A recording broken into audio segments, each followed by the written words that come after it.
Identifying someone's accent might seem straightforward at first, but some of my research has found that we aren't always very good at identifying accents. We ran an experiment to see if listeners could pinpoint different accents they heard, and when people listened to standard Southern British English accents, they weren't too bad at identifying the accent. A lot of people described the accent as Southern English, but when they heard Northern Irish accents, our participants' answers were extremely varied. The most common response was Irish, followed by Scottish, and some people even thought they were listening to someone from the north of England. People also struggled with foreign accents. When they were presented with people speaking English with a Middle Eastern accent, more people thought the speakers had either Indian or Asian accents than Middle Eastern.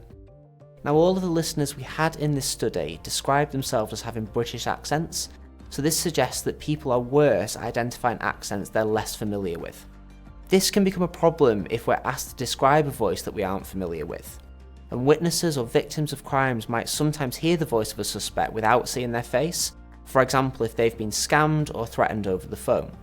Police might try to get listeners to describe the suspect's voice in what's called Earwitness testimony, and this can be used as evidence.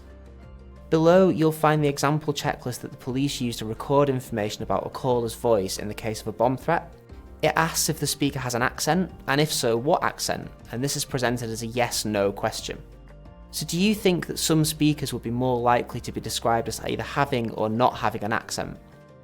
How useful do you think this is, considering that people struggle to identify accents that they aren't familiar with? Do you think you would agree with other people on the other descriptors, things like calm, irrational, angry, or excited?